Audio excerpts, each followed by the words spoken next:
Okay, perfect. I think we can start and maybe more people will join as we go. So, so good afternoon, everyone. My name is Sara Salarova, and today I will be your host during this very first EUDHIT symposium on digital humanism. I am from Kaplan Institute of Intelligent Technologies, which is an independent AI research institute based here in Bratislava. And so before we start, maybe a few logistics and housekeeping rules. So this symposium will be divided into two sessions. The first one will be our moderated panel discussion with two really interesting speakers. We'll try to sort of zoom in on digital humanism principles and how it is when it meets reality. The session will be for about 45 to 50 minutes, where we will aim to finish before 3 so that you can freshen yourself up before the second session. We'll have a short break in between. Yeah, I don't know. I think somebody stopped sharing. But yeah, and the second session will be with Klaus, who is also here right now, and he's from the Bavarian Research Institute for Digital Transformation. And we will have the knowledge that we will learn during the first session could be applied in the second one. We discuss more theoretically on how can we refine digital humanism principles, etc. So maybe also it would be fantastic if some of you could turn on your cameras. I know that maybe for some of you it doesn't work, but if it works, it would be great because we're trying to simulate the sort of like an in-person symposium as much as we can. And I would also encourage you to participate in a discussion in the Q&A, which will happen after the moderated discussion here in the first session and also in the second session. It would be fantastic if you can just keep your questions in mind and then ask them at the end, like as you can unmute yourself and ask them rather than texting them in the chat because it could be quite distracting. But if you can't, if you don't want to participate, then of course like you can write your questions and I will read them out and do my best to sort of narrate your question. So with no further ado, I would like to give the floor to Erich Prem, who is the coordinator for the EUDHIT project, so for the European Digital Humanism Initiative, and stands behind a lot of academic work published on this and also is an expert in this field. So I would like Erich to give you the floor. Thanks, Sarah. Thanks for the kind introduction. It's a great pleasure. Yes, it's fantastic. We can have this first EUDHIT symposium. Really looking forward to it. As you know, the project is the European Digital Humanism Initiative. It tries to bring together various players in Europe that are interested in digital humanism and leverage what we have already done for the past few years, mostly here in Vienna, to a pan-European level. And I'm really grateful to have great partners in this project, including Kinit, who has organized this session. And I'm very much looking forward to listening to best practice and real world cases. I think that's actually what we need now in digital humanism. And it's great that we have speakers here who can talk about this. So I'm really looking forward to this. I have to excuse myself towards the end of this because I have the advisory board of EUDHIT meeting also. So, but otherwise I'll try to be here as much as possible and looking forward to your positions. Thank you very much for the organization. Thank you much. Thank you very much, Erich, as well. And now I would just like to maybe seamlessly move on to our first session, and I would like to welcome here Dr. Niina Zuber, who represents bidt, so the Bavarian Research Institute for Digital Transformation, and Tomáš Halász, who is the CEO of TrollWall AI. So welcome. So as we heard also from Erich, the digital humanism calls for us to actively shape technology around human values and requires moving from principle to practice, and that's where things get interesting. So as I mentioned, today we have two speakers, Niina Zuber and Tomáš Halász. They both work at very different initiatives, but I think they're quite complementary. And this is why we invited them, because Niina comes more from an academic institute and Tomáš is more from the field, so to say. And I think it could be interesting to hear more from their project. So before we go into the discussion, I would like to give them the floor to sort of introduce what they do, because I think they would do it better than I would. So Niina, maybe would you be able to share with us what your project is about and how does it connect to digital humanism? Yeah, hello. Hi, Sarah. Nice to be here. I will shortly, briefly introduce the project I was mainly working on the last 5 years. It's called Ethical Deliberation and Agile Management. And the focus was in the project how ethical deliberation or ethical reflection can be integrated into agile methods. We chose agile methods because they had, I will come back to that just in a second again. They had a few interesting topics for us, why we started there. And it was aiming at overcoming the principal practice gap by implementing thinking, ethical thinking, which is some sort of a thinking beyond technical functionality, or adding to technical functionality another sort of thinking, right? And adding this form of thinking within design and development practices that already exist. So to kind of get a smooth introduction into software engineering practices, we chose Agile because it was handy. We had a lot of smaller and bigger companies surrounding us that worked somehow, somewhere on Agile or with Agile methodologies. And it was good to bring in focus on ethical thinking because we had iterations in those Agile management methods where we could kind of jump in and try to bring in ethical thinking. So that was the beginning of the project. And we started 5 years ago with a rather academic approach to it. Why Agile and how to justify that we start with Agile methodologies and why ethical deliberations and not checklists.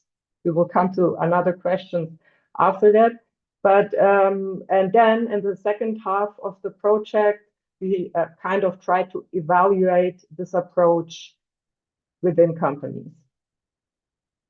More or less, that's the project. And yeah. How long is this project running for? The project started in 2020, and now it was fading out, only because we do not anymore just focus on Agile. We now start focusing on other methods or more or less on requirement engineering parts, or go more into the specification of values. It gets a bit more technical in that sense, and we closed up a bit the ethical theoretical thinking behind it because we wrote an introductory book on introduction of ethical software development, and therefore the theory now has to come to a stop from the philosophical side. Perfect. Thank you very much for the introduction. I think we will go into more detail when we discuss, but I would also like to give the floor to Tomáš to also introduce his company and his project, because I think it's very, very relevant and very interesting as well, especially in this, well, I guess like political climate that we all face, regardless of which country we're from. So yeah, please, I give the floor to you. Thank you, Sarah, and thank you all for joining, and happy to see you on this panel. I'm coming from totally different background. I used to work as a social media manager. One of my last position was social media manager, and my background is in political communication, activism, and journalism. And I was social media manager during the COVID, and if you remember how crazy it was on the social media, so it was pretty bad. And one of my duties was to moderate comment section of my clients and all those comments who they were receiving. I was also one of the founding members of Initiative Helping Ukrainians after the invasion, to full-scale invasion. So we got a lot of comments and support messages, but we unfortunately got a lot of hateful comments. And I'm speaking about hundreds per day. And at some point, I just got fed up to manually removing them. And I called my friends, IT experts, because I'm not a technical founder. And we made the first version of TrollWall AI. And what TrollWall AI actually do, we automatically analyze and moderate comments on the social media profiles of our clients. And all those hateful, toxic, and comments full of profanity, we automatically moderate. The rest of them we analyze for the sentiment, for recommend action, and other things to help the social media managers better engage with their followers. We have our own AI model. We train our own AI model with our own data, which we annotate together with the linguistic experts. And there is our own also uniqueness that we train for each language separately, because we understand that the profanity and the toxicity is different, but depend on the culture. We even have a free version of Spanish, because the Mexican Spanish and Argentinian Spanish we support is different than the mainland Spanish. Our clients include a lot of NGOs. Unfortunately, many people who work for a better world got attacked on the social media. And there's also my background. So we support many NGOs, but also we work with the big brands who have some stand. We work with political parties. We work with 4 heads of states, even with strategic communication of some states, armed forces, police, and so on, in over 9 countries now around Europe and also in Latin America. And from the time when we started the company, it was just 2023, we checked more than 40 million comments, and we moderated more than 12 million of them. So speaking about the scale, I was working with hundreds, and now we are working on millions. And I think that's the purpose of AI, to scale the work and the decision made by human. But I'm sure we'll get back to that, like how it's also dangerous. And I'm very happy to speak on this panel because it's something totally different than I'm usually speaking of. I'm happy that we receive also ethical awards from KINIT, for ethical use of AI. And I think this is the topic we should definitely speak about. But we should also think about how we can incorporate all these moral stands all these ethical questions to the businesses. Because I'm coming from the Central Europe, I'm thinking still that for the majority of people, this Maslow pyramid, the most important is how their well-being, how their family, how is the economy. And for the businesses also how they make profit, and which is not a bad thing, how they make a profit in this economy. And we need to find a way how the ethics and digital humanism is helping these KPIs and not blocking the companies in achieving them. Yes, 100%. I agree. I think, well, there is first like a geographical difference between how the US approaches these topics and how the European Union approaches these topics. And I think we should work, because it is, it's always interesting that if like such principles work on paper, but if the businesses are not incentivized to implement them, then, like this is where the gap is. And I think we should refine them. So it's not just the monetary incentive or deterrence that people will get fined, but they actually would like to embed it. So the Vienna Manifesto, which is kind of the document for stating what the digital humanism principles are, lists principles like democracy, inclusion, privacy, and freedom of speech. But these values in practice sometimes clash. Just, if we think about the privacy and the freedom of speech, like those things can be mutually exclusive sometimes. And Tomáš, specifically with your project, I think it's the freedom of speech paradox, right? So if you delete the hateful content, you risk censorship. But if you decide not to delete it, then you risk normalizing the harm. So how at TrollWall AI do you navigate this tension, and where do you draw the human line of judgment between hate and legitimate disagreement? That's a great question. I will directly challenge you on the censorship. I don't think the moderation is a censorship. The censorship is when you put something on your social media that you are going for the demonstration against Putin and you end up in the prison. That's what we are speaking of. Like here, what we have in Europe, that's totally different game. Coming from the post-communist country, our parents were afraid to speak something because they will end up in the jail. In the better case, in the worst case, they will end up in some mines or in gulags. So, and then that was a censorship. Now it's more about the power of the social media because we are working on US platforms and one Chinese. So they definitely have some power how to screw the discussion. But we as a tool, we are moderating just on the under the profiles of our clients. And from the community standpoint, they have a right to decide. We are always use this example. So we are not public square where we moderate. That's Facebook directed. That's a public square, and they need to set up their own laws and how they agree. What we moderate is the restaurant or the coffee shop on that public square on that. And if you go to a restaurant or coffee place, they can decide what kind of language and what kind of actions they are fine with and what kind of not. If you go to the pub, people are more swearing, they use more profanity and nobody minds. If you go to the high class restaurant, you cannot just swear there and use this kind of language because you'll be asking to go out. So, but I'm getting it to be too technical. But getting back to the freedom of speech, many, and that mostly US, but not only US, many proponents of absolute freedom of speech says that any moderation is attack on the freedom of speech because I cannot say things which I think are need to be said. But we know how from the social studies and from the social science that unmoderated discussion is hijacked by the loud minority and the people in the power. And generally speaking, in most of the societies we live in is a white male 45 plus.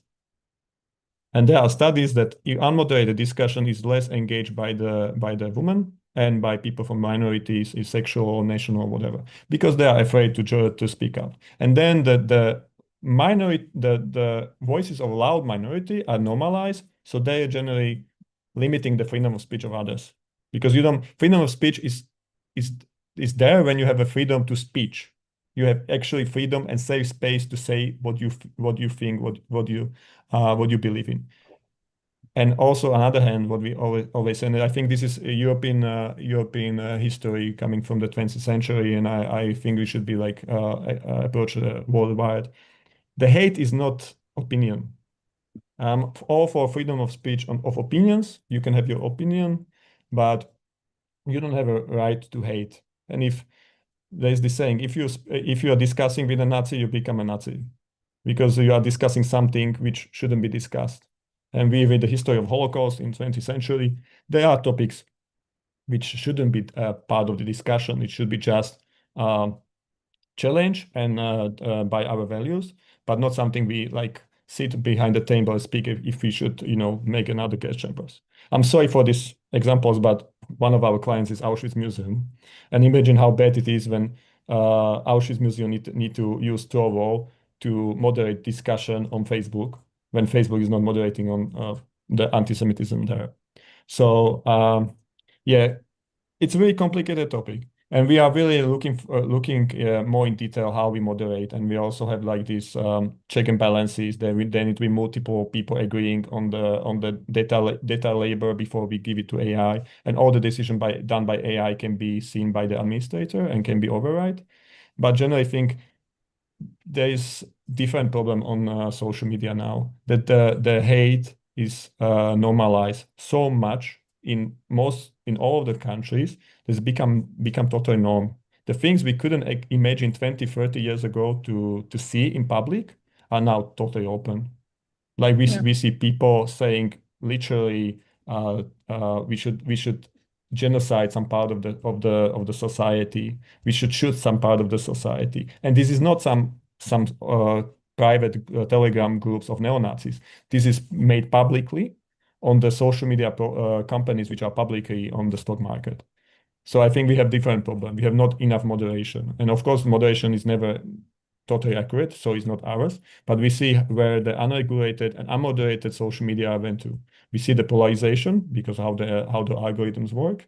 we see the effects on our children with all the psychological problems. So I think we need to go other way around, not speak about, no, we should of course speak, but not focus on just like if we are limiting the freedom of speech, but we should look, okay, how do we set up so everybody can set their opinion, but not something which will be harming the society.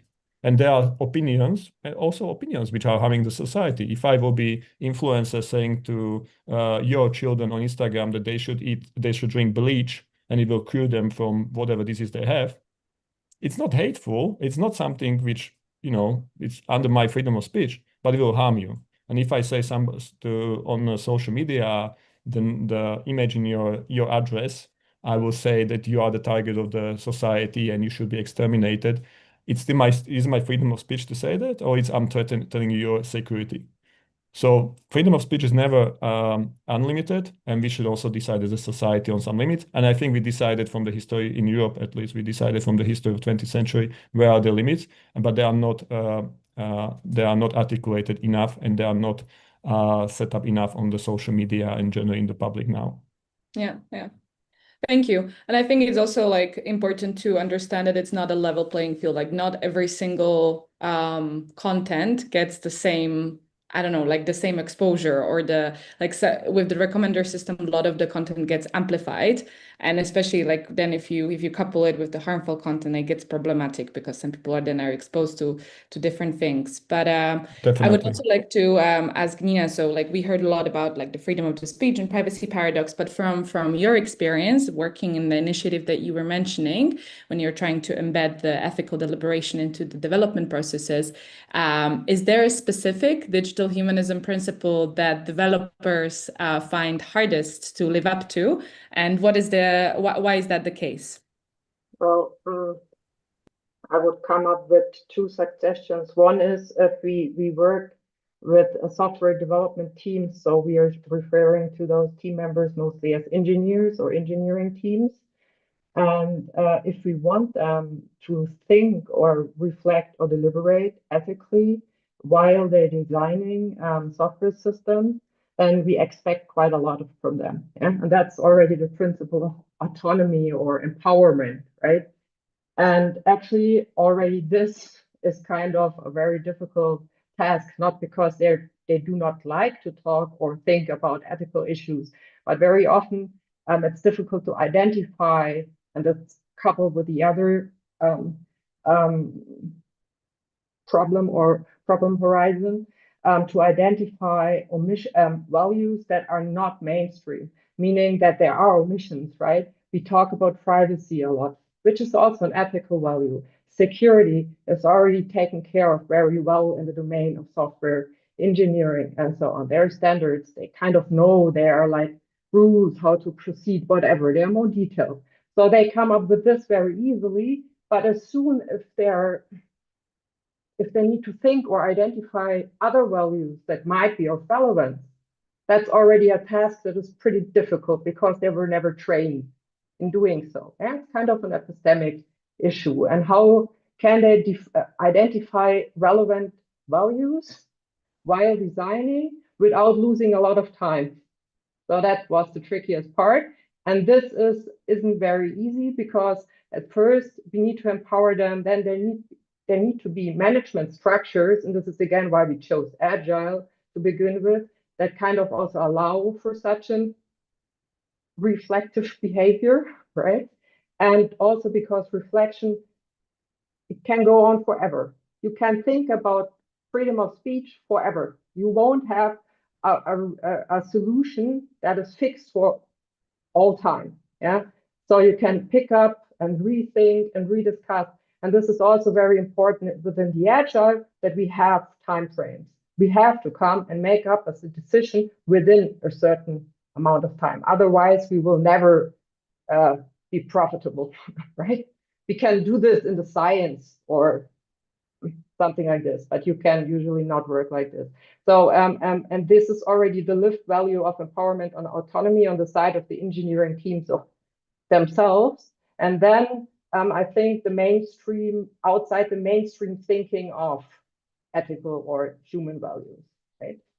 That is rather difficult. I wouldn't, And if principles are very abstract, like the principle of democracy, which already entails, again, a lot of other principles or values or stances and so on, then it's even more complicated because what is it supposed to mean for an engineering team if you say, please design your software system in a democratic way? Does it mean, do I need teams that can develop within certain, like participatory design approaches, stakeholder involvement, and so on? Or is it a product requirement, the democratic AI? Or is this linked already together? You need always to think those two together. I don't know. This is something we try to understand also a bit better. And if you come up with democracy as a system requirement, then it's already way too difficult, because it's too abstract and it encompasses too many things, yeah. And then it gets really difficult because we need to specify. We need to get finally to some sort of requirement engineering, at least. Yeah. So. Yeah, no, thank you, 100%. And I also think it's interesting to say that we should not go way too broad, because then it just becomes like too much of an overwhelming thing to tackle. And I think it's interesting that you are employing the agile methodology because it helps, and also like to give specific timeframes so that people can break it down easier. So I think I think that is at least like a good starting point for maybe other people who are like working on different projects here to think of. Tomáš, did you want to add something? Yeah, I wanted to follow up. It was really good points, and I think like from the practical point of view, because I'm coming like from practical point of view, I think you need to have a business case for that, because otherwise it will be just okay, something declaratory, something nice to have. And we know what happened when in US when the change of the feeling in the society changed towards like inclusion, equality, etc. Everything got scraped because the companies didn't show the business case for that. They saw business case not to scrape it. And generally, what is good and also bad on capitalism is generally like you have generally one rule for most of the companies. If you go broader, and there is like profit driven. And if you have two companies and both are profit driven, and one will see business case for scraping all the equality, inclusion, and another one will see that okay, this company is doing better profit wise. It will be pushed. We will push by the board members, by the stakeholders. And unfortunately, that's the reality. And we need to make a business case for these values, and it needs to be work. I still remember I'm a big proponent of gender equality. And I've been on a couple of conferences in my life about the gender equality, women rights, and etc. And one thing which I most remember, it was one presentation from one of the consultants company, one of the big ones. I don't remember exactly which one was, but I know that there was a study that the board of big companies, if there was a better gender equality, like a ratio of 4 to 6, either way, the companies were more profitable because there was more diversity in the decision making and looking to different views, whatever, but it was more profitable. And I think that was the best case for gender equality in the management than any other value propositions. Like from the values, you should have more women, you should have more women in the board because it's, we should, yes, but when you say, okay, but it will actually bring you money, then you don't need to push it so hard. And this is hard in this age, like, and in the age of Trump, it's hard to fight on the values. So that's my because I'm a huge believer that gender equality, humanism in general, on the long term, is good for the society, it's good for us, and actually good for business because we still see that 19th century capitalism would destroy the societies if it wouldn't be regulated, and then there wouldn't be values coming to the capitalism and change the industrial revolution. So it benefits all of us or most of us.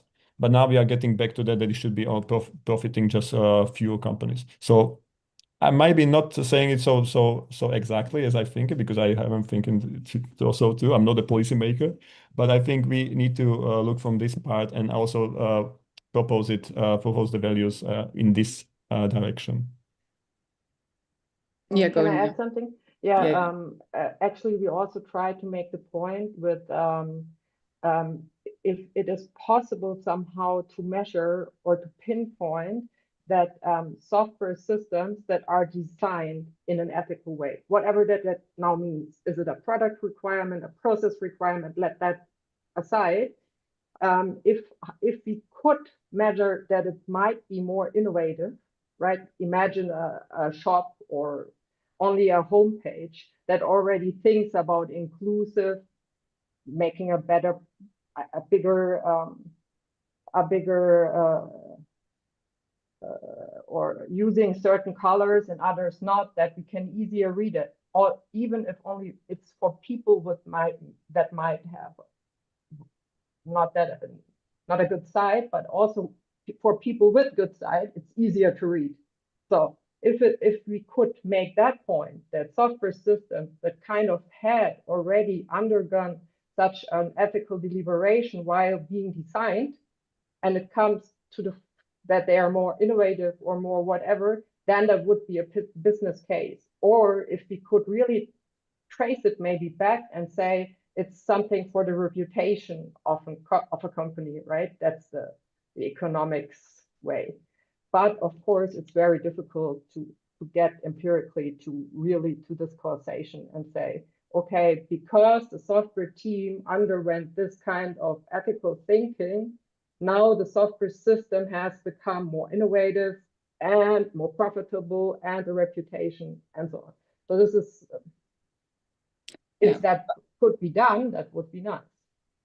Yeah, but I think like that is why it is important to have conversations like these, because it shows people that actually like it's not an isolated topic that people maybe do in think tanks, that they sit down and they deliberate and they think of something, but actually like there are projects and there are tangible initiatives that are doing that. And I think also like to actually show that it could be costly if you decide to not do it, and then the house of cards will fall down at one point, and then retrospectively you would have to think of like, okay, where did we go wrong and what can we fix? That becomes costly. And I think, but again, like I don't think that the monetary argument should be the only argument. Like I think exactly as both of you said, like there are societal benefits. But to move this conversation maybe a bit, so again, like the manifesto, like the people around digital humanism, they often talk that the decision with consequences that affect human rights, that affect us as societies, must continue to be made by humans. But both of your projects rely on automation. There is some sort of like level of automation that both of you employ. So how do you maybe ensure that humans remain meaningfully in control and they're just not like nominally responsible? Whichever would like to start. Huh? Okay, so I will take the word. I think we like, even that we moderated 10 million comments, it's a drop in the bucket in the ocean of what everything is happening on social media. So still we are not a major technological company like Google, Microsoft, and so on. But still we have a human in the loop. So like humans are annotating the data, and AI is as clever as the data you are training it on. We are deliberately thinking about the diversity in the team of annotators, at least age-wise, usually not usually in the same country, so there is not much other diversity, but usually age-wise and gender-wise.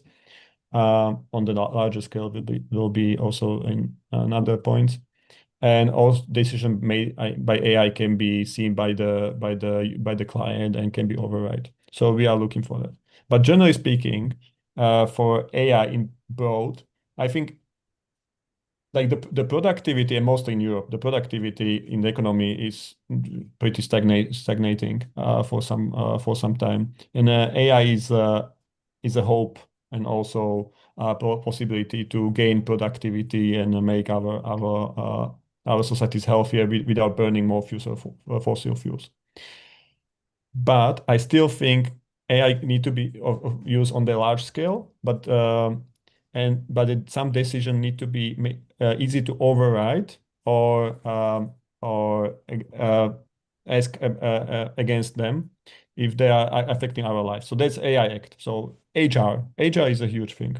If there is AI deciding on if the company will hire you, and the AI is trained on bad data, and there was some example a long time before in US that they train some HR software on to find the best manager.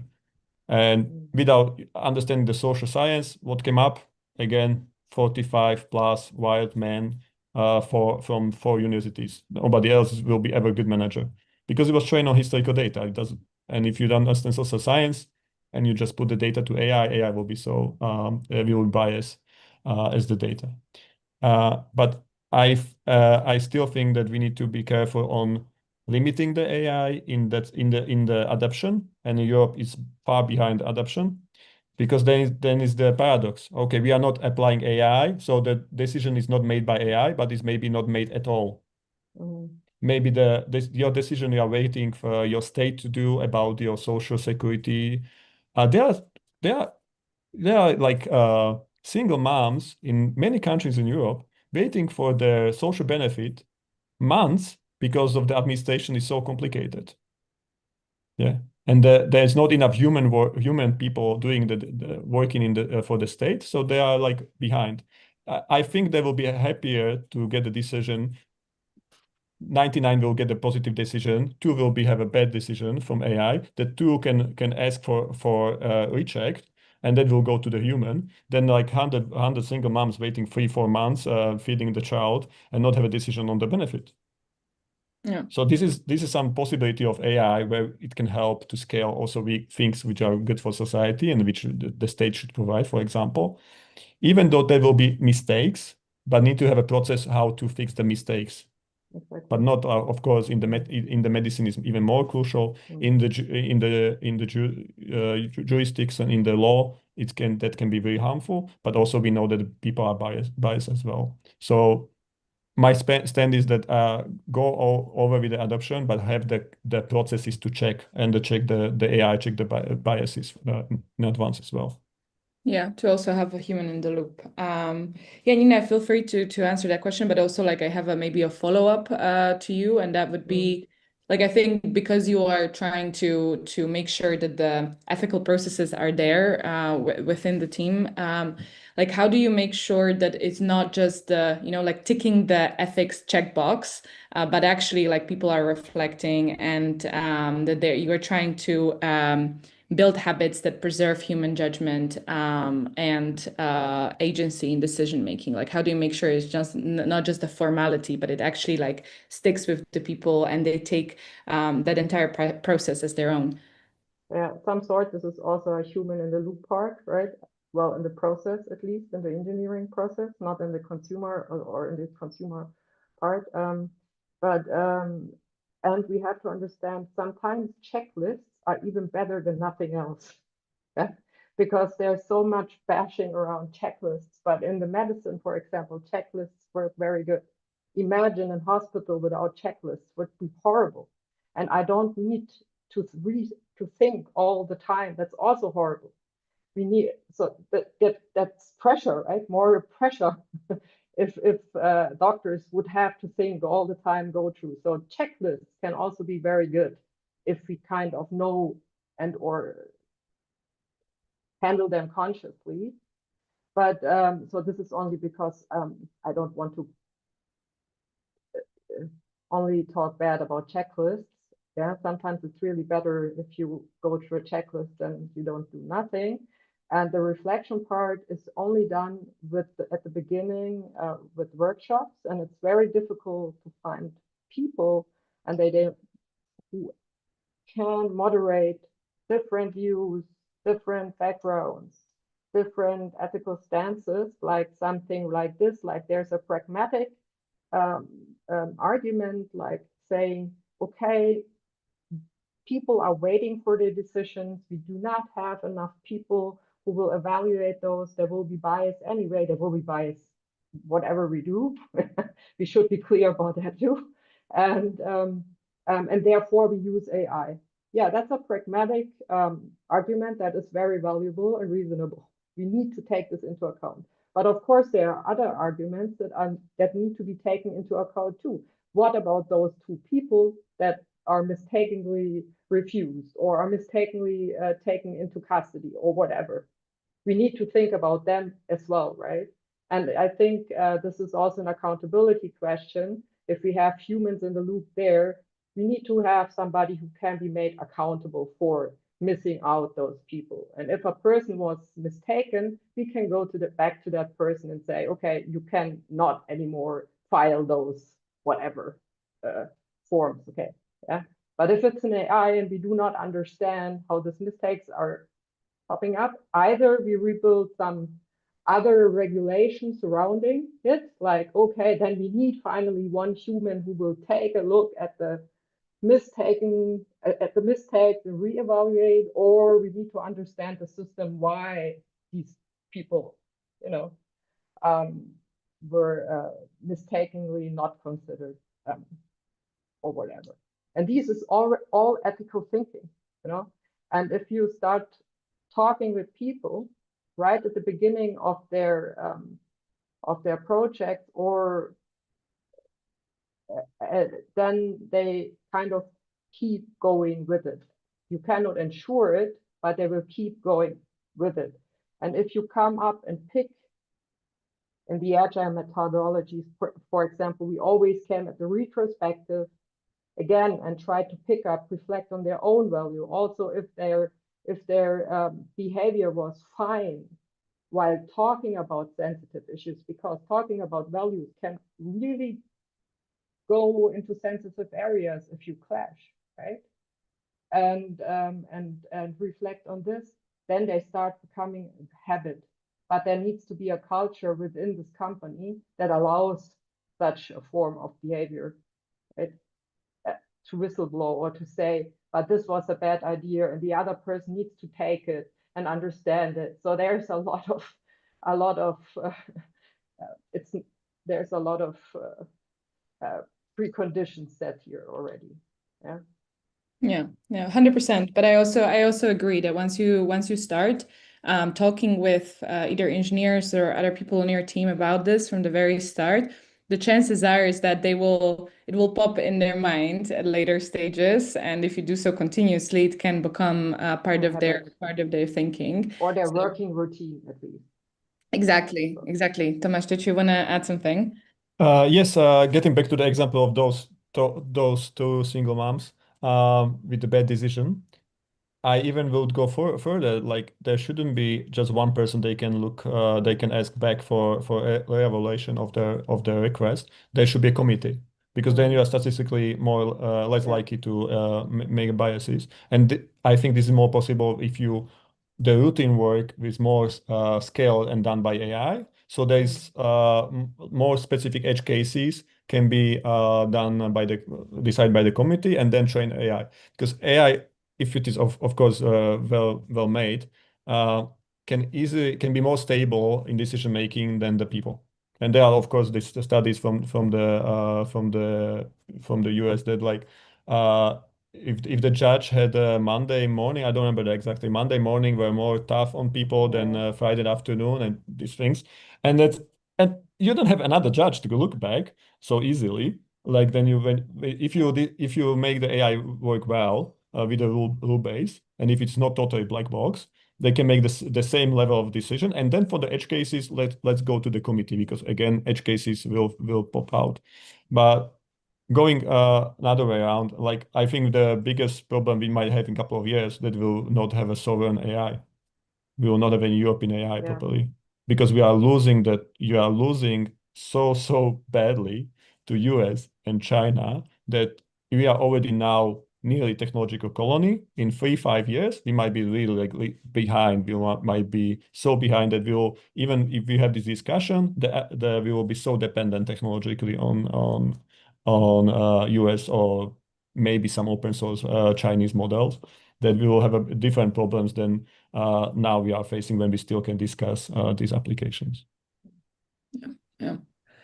Unfortunately, yeah, I also think that is something that we definitely need to consider, and we should not shy away from that, because it's an important discussion to have. That yeah, we need to innovate, but at the same time, like, how do we merge responsible innovation with yeah, pace of technology? Maybe I would like to open the floor to yeah, to our audience. So please, if you have any questions, feel free to raise your hand or just unmute yourself and speak. And then, yeah, we'll wrap up. So Klaus, feel free, and Daniela afterwards. Yeah, I have two questions for Thomas. What are the criteria according to which you are moderating stricter than the criteria of criminal law in European states? And do you think that's good or perhaps problematic? And a little bit connected with that question is the other question. Would you prefer if not private institutions, but states do this monitoring work? Of course, only according to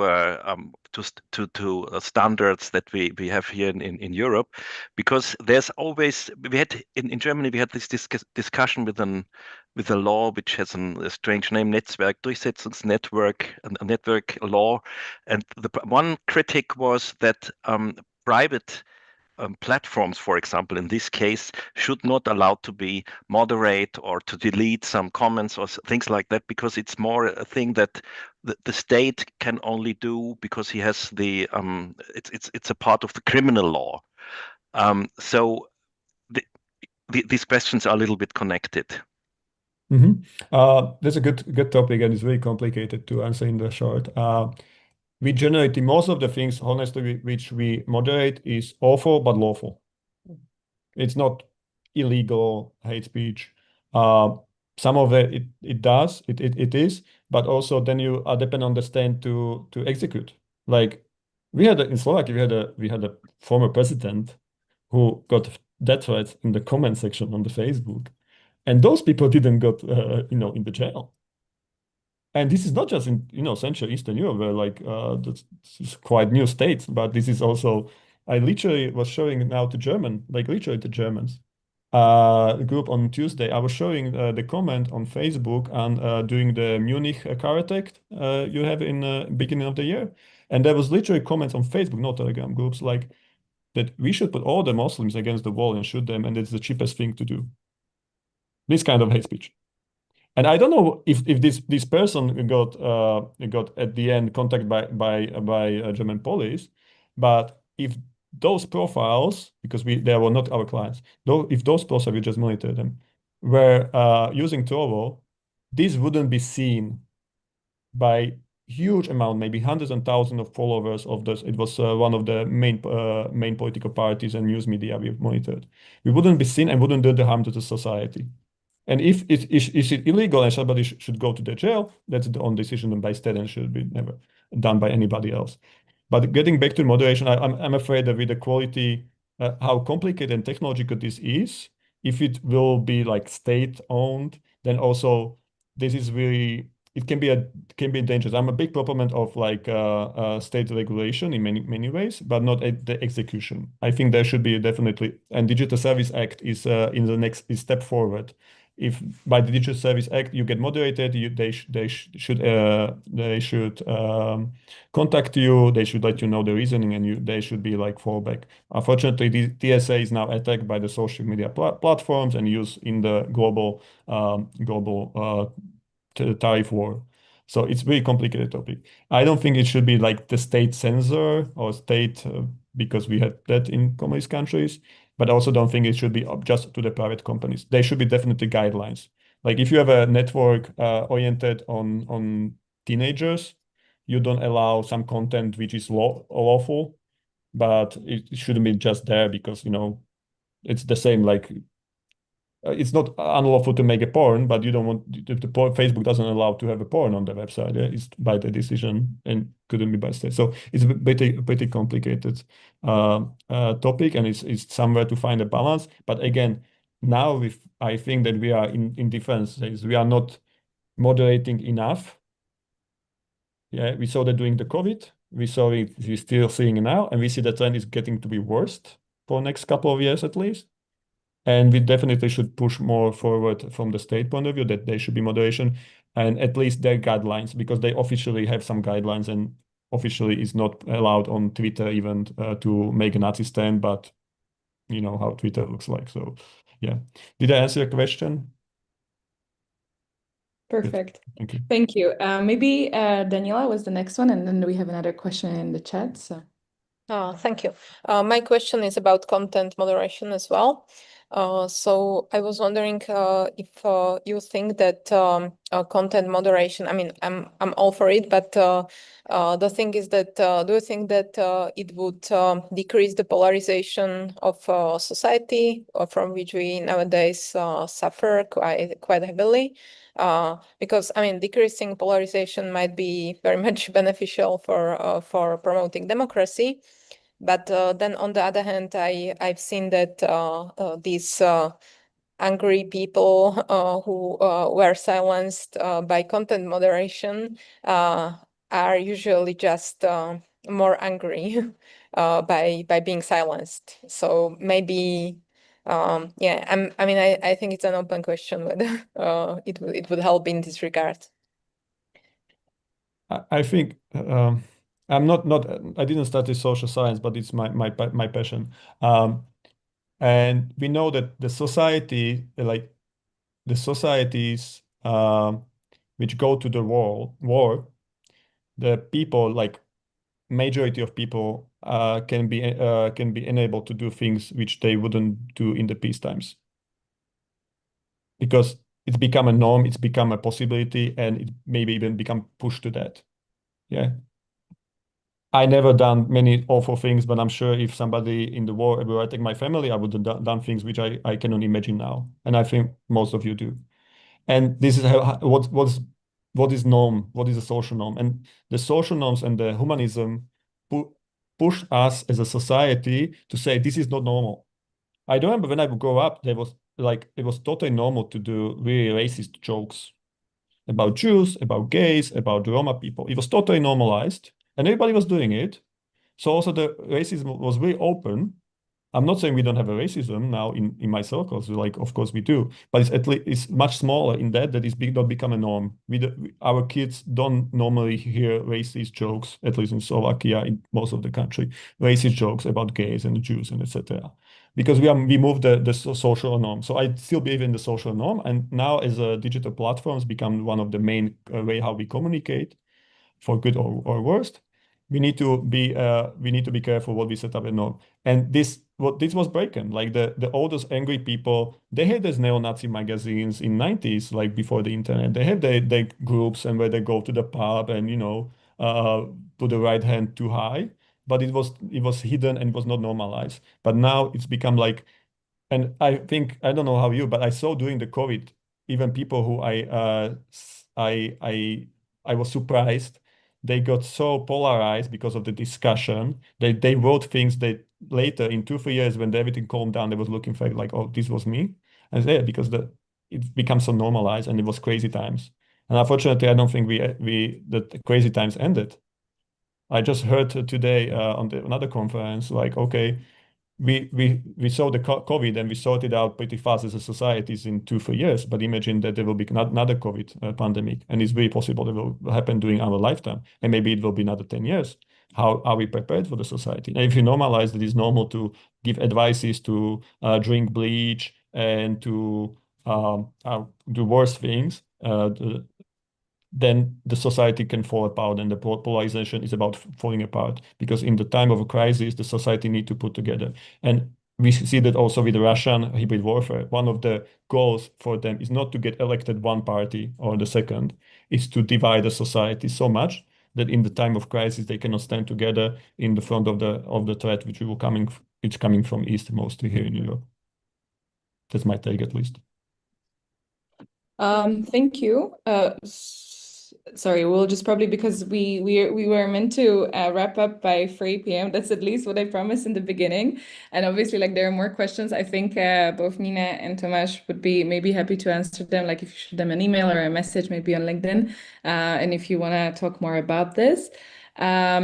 maybe I will I see the two questions in the chat. There are, I think both of them are quite directed at Tomáš. So maybe you can answer them later if those people reach out. I will maybe like try to wrap up this discussion. And my last question, so to kind of bring it back to the digital humanism principles. So imagine both of you, Niina and Tomáš, you have a friend, and that friend is starting an AI-based startup or a digital project.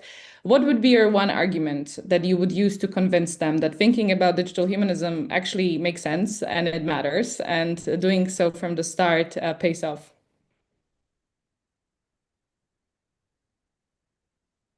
That's a tough question. I think that it's always easier to set up rules at the beginning and then change it later, the culture and the society, the company.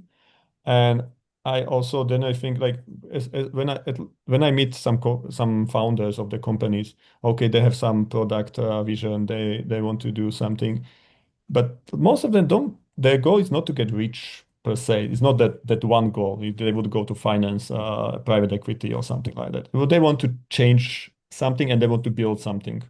Yeah. And I try to make the proposition, if that will be in the space, that like if you set up rules right now, you will build something which will stand on the rules. It will be less a burden, but more as give you power in the tough times. And at the end, when you will look back, and I know many founders who, they're growing, they have a child, or the child is growing. Like you will build something which you can be proud of in a couple of years in front of your children. I think that works for most people.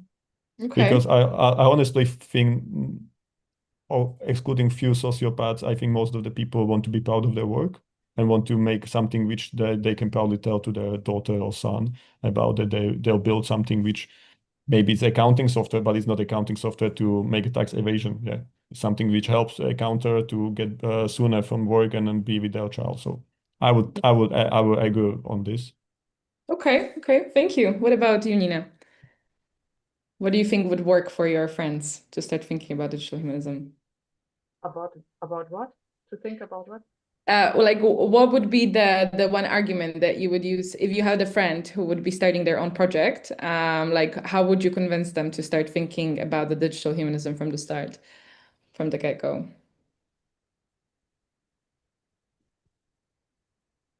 That's a very difficult question because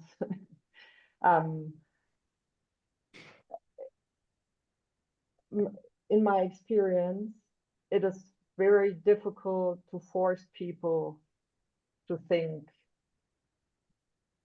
For me, this is some sort also, it's more digital humanism. How we talk about here is more an ethical view, right, of digital humanism. So it's a kind of ethical question. And it means also so that people, if they would have a startup in the software engineering part or a realm, so that I would beg them to behave ethically first, but I would assume, I would hope the friends I have already do so to begin with.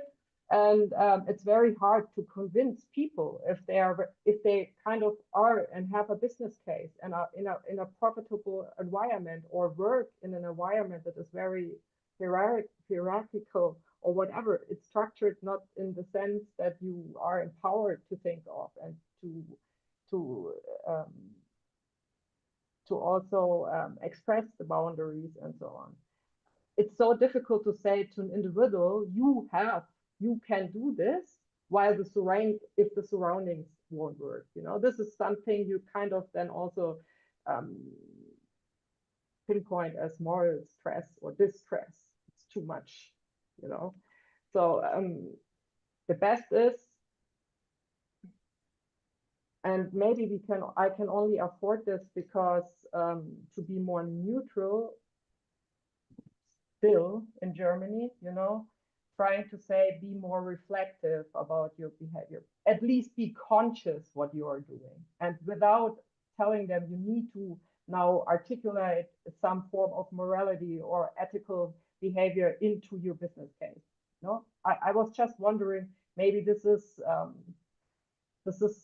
some sort of that we can still afford some sort of neutral approach to it, yeah, without having already a stance.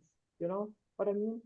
Yeah, because what I experienced is when we were forced into companies to say, now go and make some ethical software development or a workshop on it. If the people are not there, if they don't want to do it, you can't bring them there within a second. You know, it's nothing. It won't work. Then you can come up with checklists or compliance. Okay, but at least then we have compliance. I don't think it's that bad. But to think that they are all within a second, like, okay, we want to be ethical or whatever this is.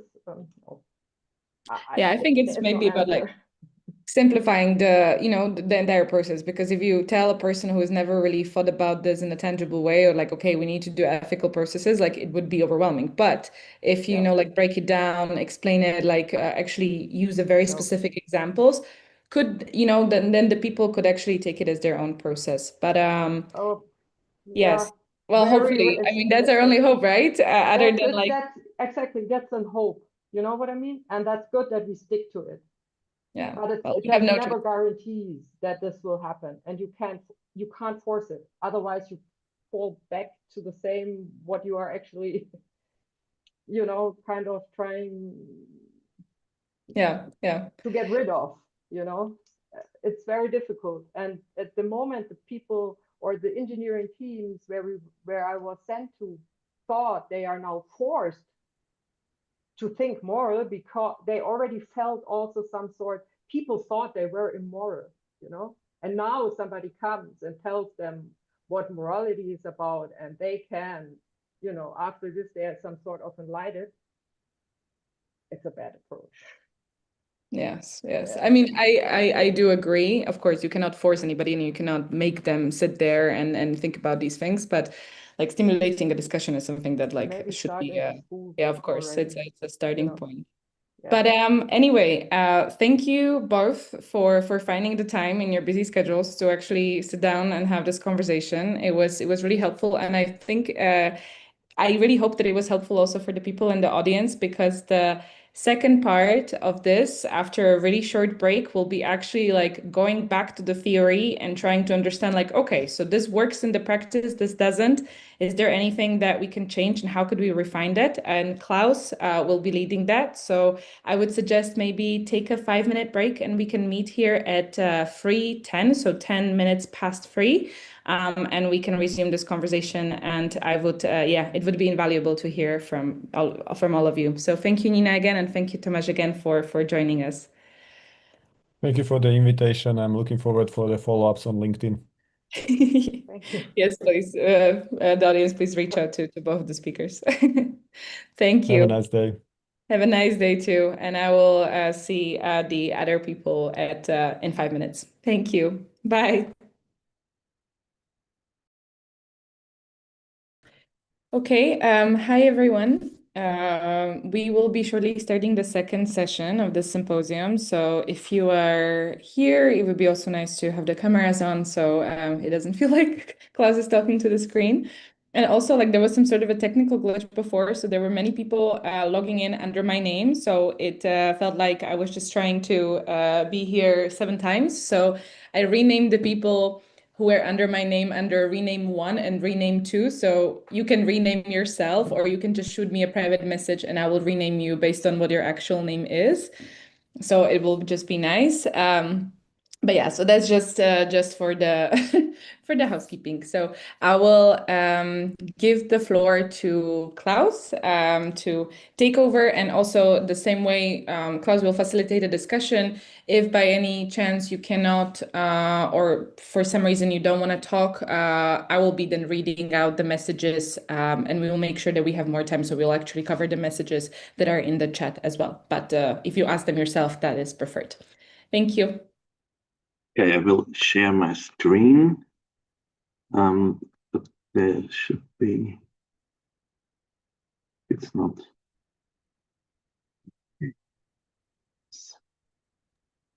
I think I just allowed it, so I think you should try it again. Yeah, I should try it again, I think, too. It's strange because I don't see it. That's very strange. Okay, then I have to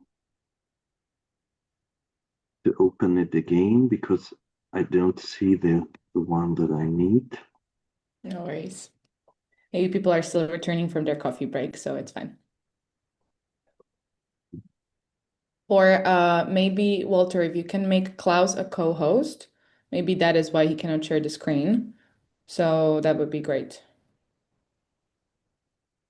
Yeah, it's a little bit strange. Let's try it again. Okay. You are the co-host now, so I think you should be able to.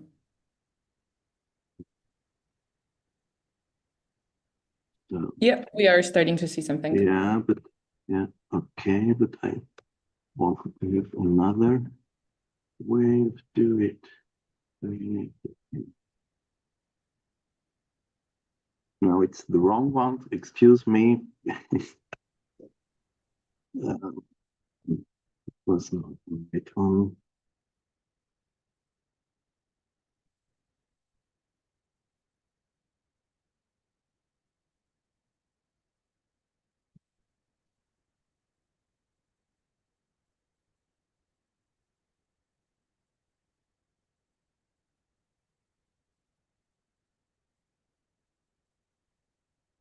So now it should be. Again, excuse me, but it's a little bit strange. Yes, here now. So. Yes, we can see it. Yes.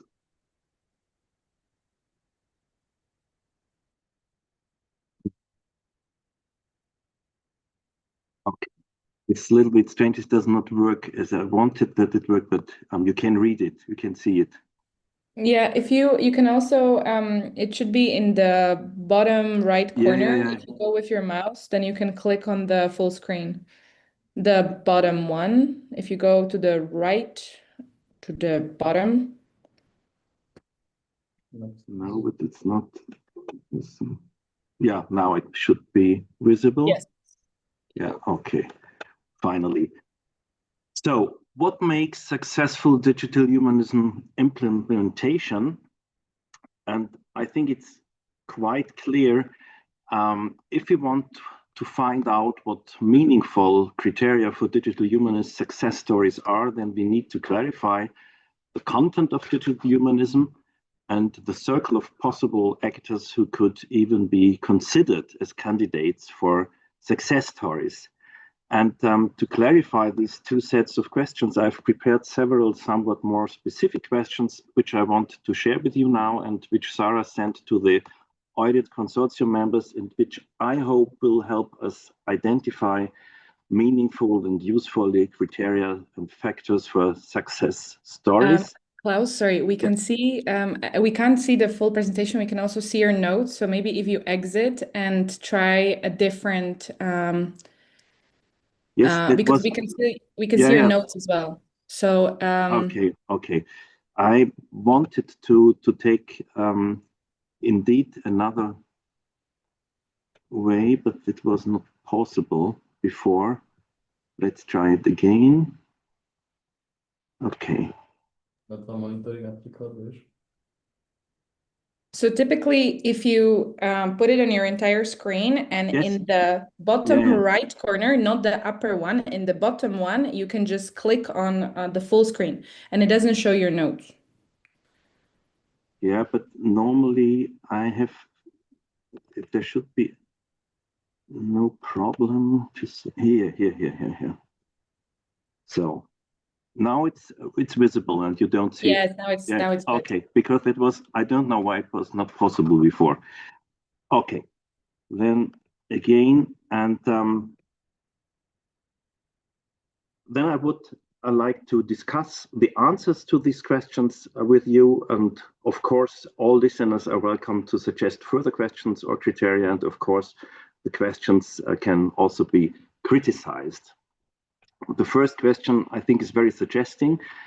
in your view, what abstract and concrete demands arise from the position of digital humanism, and which of these can be understood as obligations and which as prohibitions? Or to put it more simply, what does the position of digital humanism require us to do and not to do? And according to the understanding of digital humanism that we use as a basis in the EUDHIT project, one example of an obligation is the following demand: universal access to the internet and education in digital skills for all. And an example of a prohibition would be the demand: no digital compulsion, no one should be compelled to participate digitally. This demand can also formulate it as the right to live without being forced online. When we are now going to collect other examples of obligations and prohibitions, we should have in mind that calling a practice a digital humanism success story is a kind of award, or at least praise. And complying with obligations and prohibitions is actually not a reason for praise. So that leads us to the second question. Is it sufficient for DICOM's success story that non-private digital activities merely comply with these obligations and prohibitions, or must they also actively contribute to social progress, benefiting as many people as possible while causing no harm? In other words, should achieving social good in the field of digitalization while adhering to the principles of digital humanism be considered a necessary criterion for success, or is it only a sufficient criteria? So, in other words, should achieving social good in the field of digitalization while adhering to the principles of digital humanism is really considered a necessary criterion for success? And I think what we can say about this question is also humanism already is to put it a little bit more, yeah, that's it. It's achieving social good in the field of digitalization, a general obligation of digital humanism, because this could be perhaps a little bit problematic. And the third question continues to try to define what kind of what does that mean, achieving social good in the field of digitalization. So the third question is, what would be examples of beneficial activities that go beyond fulfilling the obligations and prohibitions of digital humanism, and who, for example, states, companies, or NGOs, can meaningfully carry them out? And the second part of this question, who can meaningfully carry them out, relates to the more general question, who could even be considered as candidates for success stories? And that leads us to the fourth question: which types of actors, such as states, companies, or NGOs, can realistically be considered candidates for a DICOM success story? And related to this, to whom are the demands of digital humanism primarily directed?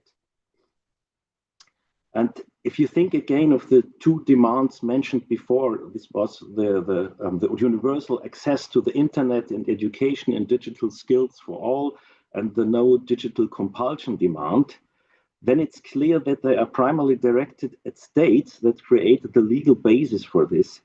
But the beneficial activities mentioned in the third question may not necessarily fall within the remit of states. And that leads us to the last question: should different criteria for success apply to different types of actors? And if so, which criteria would be most relevant for each and why? So I think it would be quite plausible that for a company there are other criteria than for example for a state. Perhaps these obligations and prohibitions, that's more a case for the states, but for a company perhaps it's really more this social good, what is a precondition for being a success story. But now I want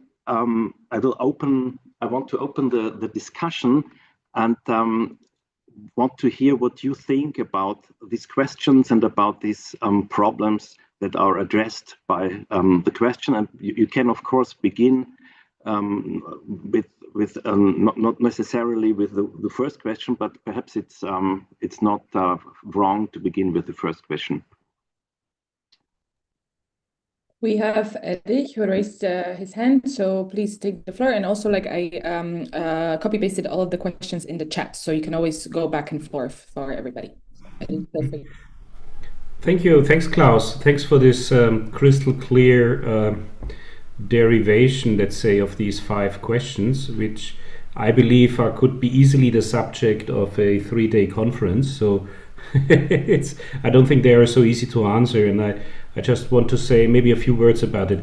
So if you ask me, let's say, completely pragmatically,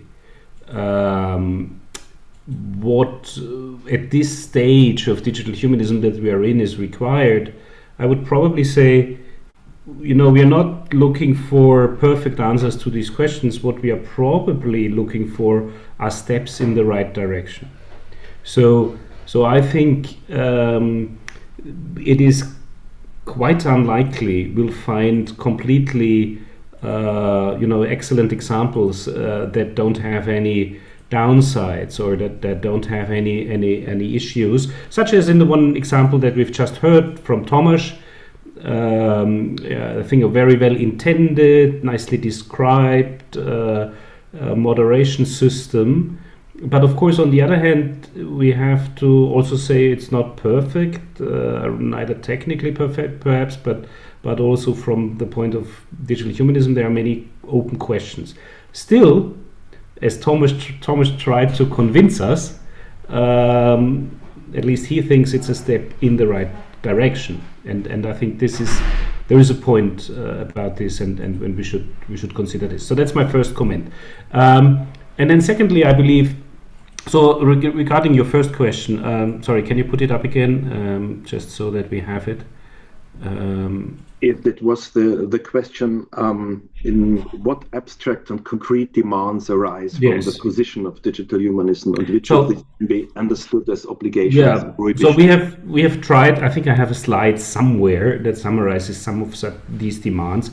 One example would be it must further democracy and not contradict its principles. So that would be an easy request. Now, whether that's an absolute request that always needs to be true, I think there is probably a continuum. I think because if it doesn't have to do with democracy at all, it probably doesn't affect it.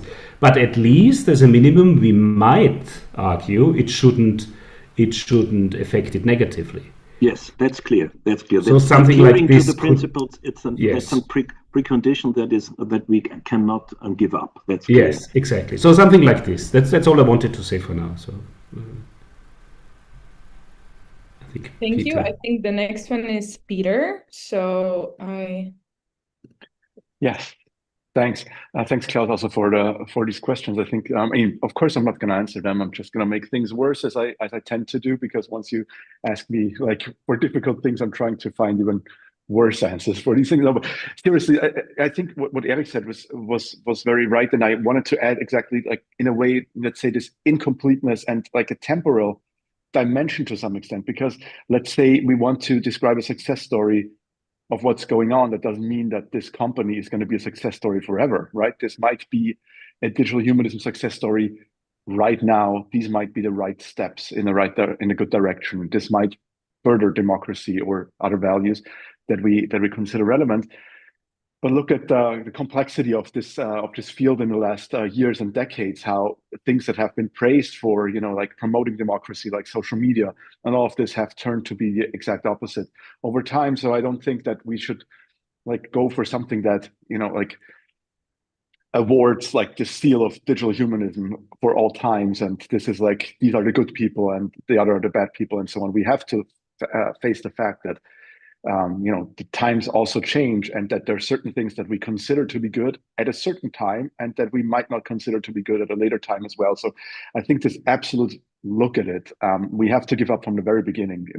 Again, this pragmatism, as Erich called for, I think is very necessary here. And I think there might be projects where we just emphasize the good aspects of it, right? And we can also be critical about the things where we're not so sure about it. But I think for a success story, it doesn't have to be perfection. For a success story, I think we should be able to kind of emphasize and highlight what's going well in our opinion, and what is a good potential, and what is going in the right direction. I think that makes it easier for us also to, get people on board and let's say, help them understand also, or how to put this, also engage them themselves in doing the right thing in our opinion, because they get positive reinforcement for that, and also be critical about the things that we might not like as much. I agree with you both that we should not be too strict. But for me, a little bit the problem is, do we want to have states also as examples for success stories? I think we should not exclude that, because there are some states who really have implemented many good rules, and other states have not at all implemented. So this could also be a good example, but this is nevertheless a different thing if you compare what a company can do. And concerning companies, we have perhaps also a little bit this sustainability problem you have a little bit pointed out. And also there can be a dual use problematic. One tool that is developed can be very helpful, can be helpful in finding people who need social support without using personal data, but this can be used for other very bad goals too. And this is then, of course, a little bit a problem to say when it is a success story. Yeah, if I may just continue on this point, not to make this a two-person debate now, but I think that, we have, I think from the beginning we've always had like this dialectic problem in there with everything that we discussed, and I think we should not try to hide the fact that this is always a dialectic problem. So I think also there's an opportunity of pointing that out, right? So if there's a publicity, or we want to go to the public sphere about these things, we want to create a publicity for certain projects and put them in the spotlight, then I think it's also a good idea to say that potentially this could be critical as well. What is the negative side that could come with it? Or for us, I think it's very academic, right, in a way, but this is an opportunity also to engage in the broader discussion. And I think we should not limit ourselves to go to the black and white view of a complex world. Yes. What is the point of doing that? I think it allows us actually to make things a bit more nuanced, which we should. And for the states thing, I think there's initiatives in states that are, you wanna put in the spotlight, and then you should praise the people who do. And then it might not be that the state enforces it in the long run, and things might be shelved at some point again. But still, we wanna point out when there's something going in the right direction. Thank you, Peter. We have, I think, Daniela has her hand raised. So, thank you. I want to offer some thoughts on question number 5, but I also thought that maybe I should comment on this issue of democracy, because I think that there might be a difficulty that something that looks like democracy, so perhaps the right sort of regime, but in the end, if you look deeply into that, and maybe even not so deeply, like our country, Slovakia, then you would be perhaps terrified when you would see what's happening in a so-called democracy. So the question for me would be what is a genuine democracy here? So what should we strive for in digital humanism? But yeah, that's not the question I wanted to raise here. So I was thinking about this question number 5. So whether these criteria should be different. And I think that they actually do not have to be different. I think that we can have a same broad set of criteria to strive for. But through the perspective of my theory, I would say that it depends on roles. Different people take, different people occupy. So the thing is that while the criteria would be the same, the manner of meeting their demands would be very, very different. So that's the thought I wanted to bring to the. That depends on the field more than on the actor. That's your point. Does not have to be the field. I mean, by roles, I mean that, for instance, there are different stakeholders. So if you're a CEO of a company, then you will have very different means to meet these demands than someone who is in a subordinated position in the very same company and perhaps developing that system, but does not have the position of power. And if you have a user that is deciding whether they will, for instance, use some system of with artificial intelligence, again, it's a different position, different consideration taken. But still, I think it might make sense for these different actors to consider the same ideal we should all strive for. Okay, the problem is how abstract or concrete can these ideals be? And the reason why I've put this fifth question was that many demands of digital humanism are directed to states, but concerning states, it's more about prohibitions and obligations. And if it's about private institutions or NGOs, then you would say, if I adhere, if I comply with the law, with the rules that have to be adapted to the demands of digital humanism, ideally, then it's not enough to be prizeworthy. That's a little bit the problem. I have differentiated these different kinds of criteria. On the other hand, I agree completely with Erich and Peter that we should not be too strict. And this dual use problematic is a little bit a general problem, completely independent of the process of digital transformation. The mere possibility of abuse cannot justify to forbid something. If you have a knife, you can use this in the kitchen, but you can use it for killing someone, and that is not a reason for to forbid the use of knives. And the same is, of course, in the digital realm. So that's a little bit the idea that I had behind the question, that perhaps we should a little bit differentiate, because otherwise it's not so.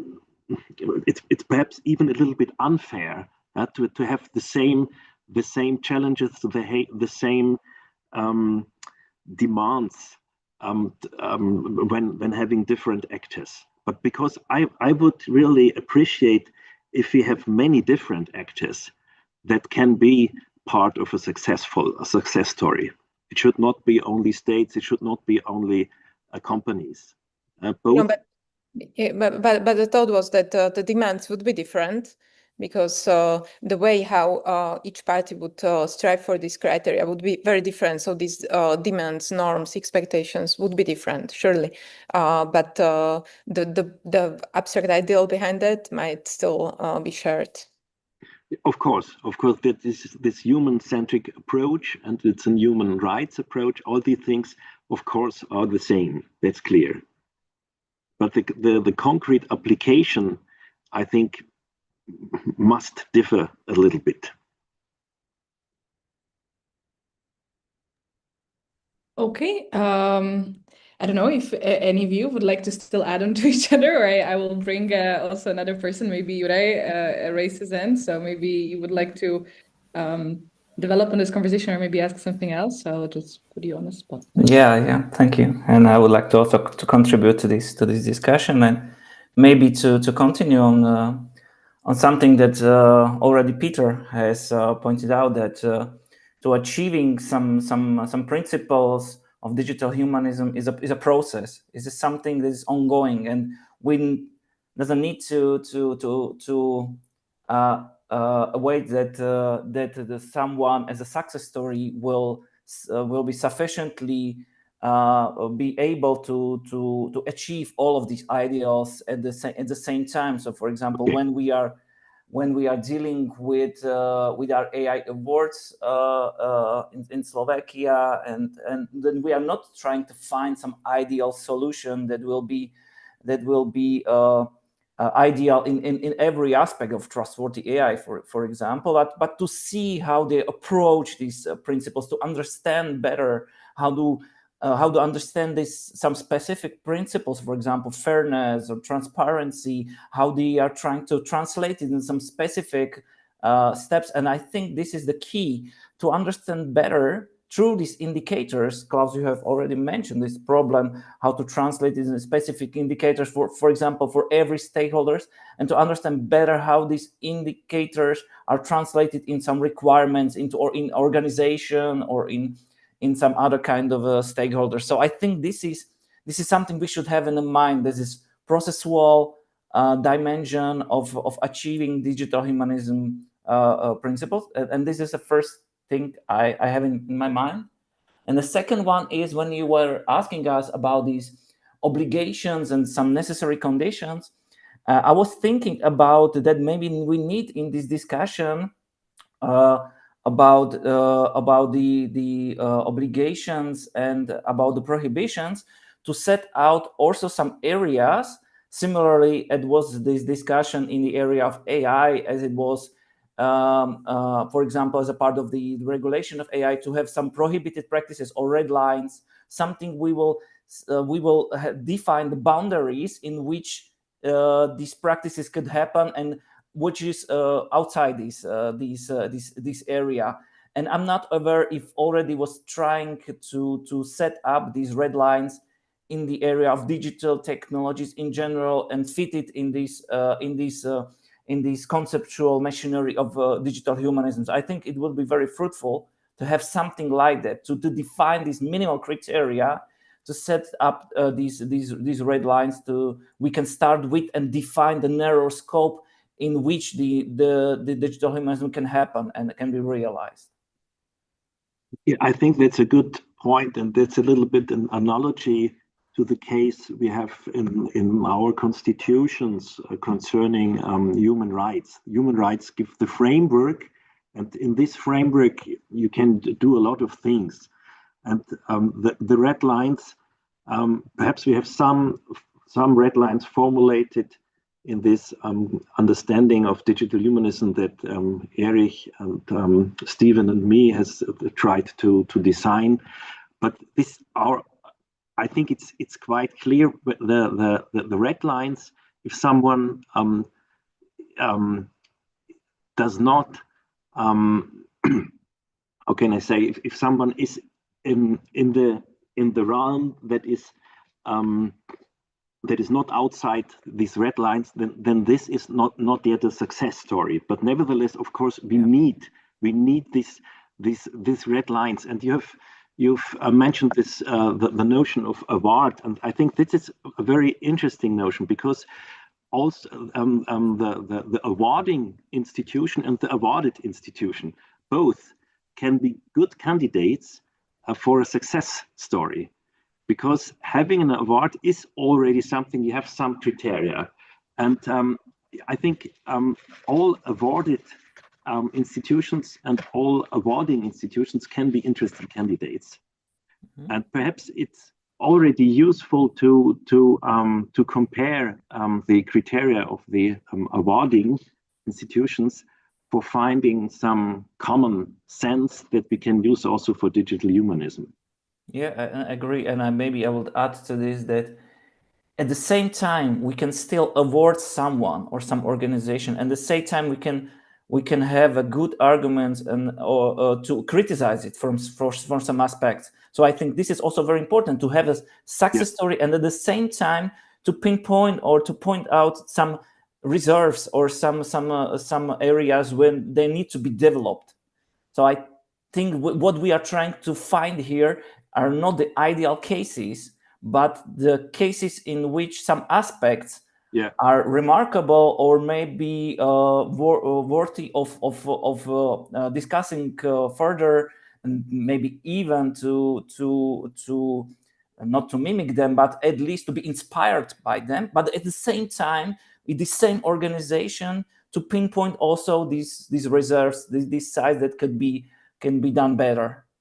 Yeah, I think that's a good point, because otherwise it's really a kind of perfectionism that is not reachable. It's not. And also, what we saw also during these AI awards is that it's also something that motivates more other companies, other stakeholders, that then they see, okay, this is someone who is a finalist or is on the list of some success stories, but at the same time, they're struggling with the very similar things we are struggling also in our organizations. And this can be a better motivation for them if they can compare and see that someone who is even was posed as some kind of success story can also at the same time be criticized or can be viewed from the perspective of these reserves or these things that can be better. So yeah, it's also can be looked at from the position of the others who are trying to achieve this status of success story. Yeah, that's a very good point. I think this award system is really a good inspiration. It's a motivation for other potential candidates to become a candidate. And this is so because this award system is not it does not take place in a secret room, and so this is a kind of it's a kind of praise that is really motivating others to go in the same direction. So once again, I think the awarding institutions and the awarded institutions are good candidates for success stories. Have you, for example, if we have spoken about states and companies, have you an idea of an NGO which can be a good candidate? Because the NGO cases are interesting. Here we would not say that it is only complying and adhering to obligations and prohibitions, but it's not necessarily that they have to be in the same way, perhaps social benefit as companies, because they can be perhaps more in the realm of the law again, because they can perhaps collect different aspects. Or what would you say if you compare the cases of NGOs and companies? Yeah. Are there different criteria? Yeah, if I may, I see this point, because when I'm thinking about it, digital humanism, I see it as a part of building some ecosystem. And when we are building ecosystem, we have to have in mind the different kind of the stakeholders and their roles. As Daniel has already pointed out, that we have the different roles and stakeholders, but I think that these kind of the stakeholders have a different means and also different responsibilities how to build this flourishing ecosystem. So for example, as you are building some kind of the system, some digital technology as a provider or as a developer, you have another kind of the responsibilities due to your position in the design cycle. So as a designer, you have some responsibilities, some example responsibilities how to build these technologies to promote the principles of digital humanism. But as you are working as some watchdog or some NGOs, for example, to support some minor groups in society, so your role is kind of the different if you are not building your own technology, but for example, you are trying to better understand how to support other kind of the stakeholders in the ecosystems. And therefore, I think the responsibilities for you as this watchdog or some kind of NGO will be kind of the different, will be more on supporting, for example, public, or for supporting other kind of stakeholders like regulators or so on. And then you look at the and the states or some public institutions, your role will be slightly different to enable other stakeholders to flourish, to, for example, set the boundaries, set the legal boundaries, or some set of policies to, and also therefore the responsibilities in a positive and negative way will be I think quite different. So what we need here is, I think, in this initiative in the project, to set these responsibilities for the various kind of the stakeholders, at least for the quadruple helix, or at least on this general level. How to build up this ecosystem in which a digital humanism principle can flourish. Yeah, I think that's a good metaphoric, because ecosystem, that means that there's a kind of mutual support or even dependence, and that makes clear that it's really different actors can be candidates. And for me, the question, I think I've only spoken about states, NGOs, and companies. Have you perhaps any other proposals to make who could also be a candidate? Because individuals is a little bit difficult to see how that could be possible. Perhaps there are some exceptions, but this is not so easy. Have you other ideas who could come in this, could be a candidate? Because I think this is the three examples. Perhaps, are there more? I'm not sure. Yes, that's okay. Eric has written that for the awards. Yeah. Okay. Individuals that can be perhaps the case.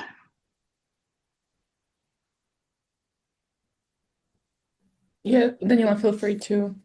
Yeah, okay. I mean, this is just a small point that some individuals have like larger outreach. So perhaps those positive influencers, or this category of people that still are kind of individuals, but on the other hand, they have like whole groups of people behind them, so they can actually make some real impact by what they say. For instance, that might be an example, in my opinion.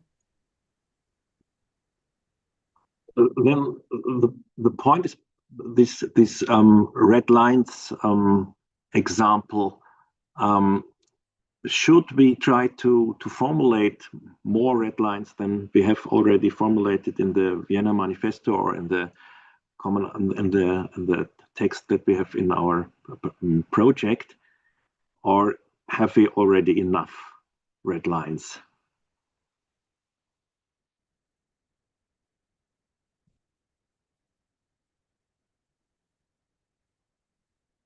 Or should we more try to be more positive, to say what should be done and not what is forbidden? That's a little bit for me also the question, because the red lines is, yeah. Sorry, we're just sitting together in one room, so there was an echo. Yeah, I think in general people don't react well to this kind of language of obligations and restrictions. So yes. But I was agreeing with most of what you were saying, but I agree that the EUDHIT and digital humanism, it shouldn't really, we should try not to be too strict with this criteria, as you said, because then we kind of become the police, trying to decide who is, should be awarded or not. We should be more kind of this space where, conflicting kind of ideas about what the criteria and digital humanism should be. We can create this space. But I was also thinking about the second question, whether it is enough to do no harm. And I immediately started thinking about some kind of similar, areas such as the environmental crisis, for example. Like, it very much depends on what is the status quo like right now. Like, there we can agree that, the situation is bad and it's not enough to just do no pollution, for example. So there we kind of expect that if you want to be considered, environmentally sustainable, it's most of the time is not enough to do no pollution, for example. And then I started thinking about, okay, like what is the actual situation when it comes to digital technologies? Like, is there even a consensus? Like, can we agree? What is the current situation? And then based on this, we can try to refine the criteria. So it just complicated the question even more.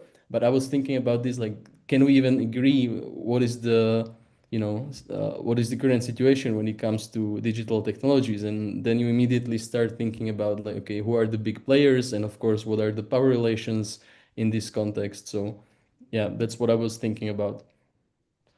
And then when it comes to criteria, it's always risky that you kind of slide into this, tendency to allow companies to just, we had greenwashing, ethics washing. Yes, We should of course. try to avoid, creating some kind of space where it's easy for companies to just claim that they are adhering to digital humanism if they cannot really prove it. Yes, that's right. Perhaps another point. One thing is that the thing that something happens digitally does not mean that we have to change all ideas or rules that we have had before in the non-digital world. But sometimes there are new challenges. For example, in the platform problems, the gigantic platforms and the economic problems and so on. So sometimes perhaps we need new rules, but sometimes not. So in the cases we want to have the same rules, and even that is sometimes discussed. That sometimes this is rejected because it is said, okay, now it's possible to do things that we couldn't do before because it's in the digital realm. Okay, this I think we have to reject, but we have, on the other hand, we should not be stronger than in the non-digital area. And this also, I think we have to have in mind when we look for criteria. We can, I think, we have not to change our systems of norms completely when something is digital. But sometimes there are new challenges, and perhaps concerning these challenges, the criteria are still has to be perhaps to be developed. If there's an area which has not existed before and has special risks or special chances too, then it's perhaps a little bit different.